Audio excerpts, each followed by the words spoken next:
Perkenalkan, nama saya Azizah Ainiyah dengan NIM 22090 akan menjelaskan mengenai perkembangan komputer dari generasi ke generasi dan komponen-komponen komputer.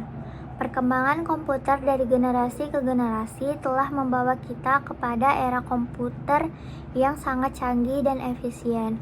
Perkembangan komputer dari generasi ke generasi memiliki ciri khas yang unik dan telah meningkatkan kemampuan komputasi secara signifikan. Berikut merupakan penjelasan singkat mengenai komputer dari generasi ke generasi. Jadi di generasi pertama di tahun 1940 sampai 1956,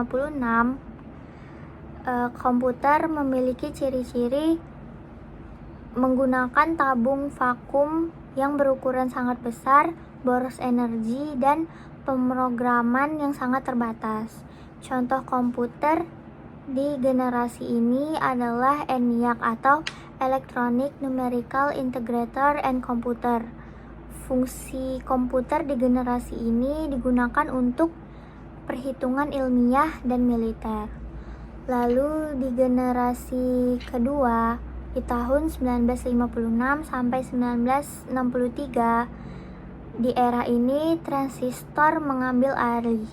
Transistor menggantikan tabung vakum dan hal ini menyebabkan ukurannya bisa menjadi lebih kecil, lebih hemat energi, dan bahasa pemrograman ini mulai berkembang. Contoh komputer di generasi ini adalah IBM 1401. Lalu komputer di generasi kedua ini mulai digunakan dalam bisnis dan industri. Di generasi ketiga di tahun 1965 sampai 1970, komputer di generasi ini menggunakan sirkuit terpadu atau IC. Lalu ukurannya semakin lebih efisien, lalu kinerja lebih cepat dan sistem operasi mulai dikembangkan. Contoh komputer di generasi ini adalah IBM System atau 360. Fungsi komputer di generasi ini untuk penggunaannya semakin luas di berbagai bidang. Lalu di generasi keempat di tahun 1970 sampai sekarang, era munculnya mikroprosesor, komputer pribadi atau PC menjadi populer. Perangkat lunaknya semakin canggih dan internet mengubah cara kita berkomunikasi. Contoh komputer di generasi ini adalah Intel 4004, Apple II, IBM PC. Fungsi komputer di generasi ini digunakan di hampir semua aspek kehidupan. Lalu di generasi kelima atau masa depan, masa sekarang sampai masa depan, kecerdasan lebih mendominasi. Komputer di generasi ini lebih fokus pada pengembangan kecerdasan buatan atau AI, pemrosesan bahasa alami, dan pembelajaran mesin. Contohnya adalah superkomputer dan perangkat IoT.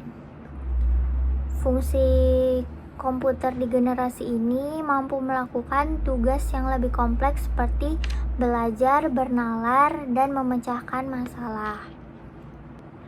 Komputer terdiri dari berbagai komponen yang saling bekerja sama untuk menjalankan berbagai tugas. Setiap komponen memiliki peran yang sangat penting dalam kinerja sebuah komputer. Jika salah satu komponen mengalami kerusakan, maka kinerja komputer secara keseluruhan dapat terganggu. Secara garis besar,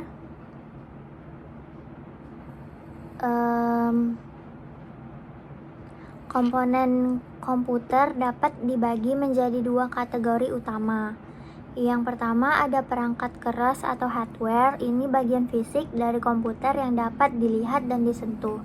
Lalu yang kedua ada perangkat lunak atau software, ini merupakan program-program yang memberikan instruksi kepada perangkat keras agar dapat bekerja. Perangkat keras atau hardware ini terdiri dari motherboard, prosesor atau CPU, memori atau program, penyimpanan atau hard disk atau SSD, kartu grafis, power supply unit atau PSU, keyboard, mouse, scanner, mikrofon. Lalu perangkat outputnya ada monitor, printer, dan speaker. Lalu perangkat lunak itu ada sistem operasi, aplikasi, dan driver. Sekian penjelasan dari saya. Lebih dan kurangnya saya mohon maaf. Terima kasih.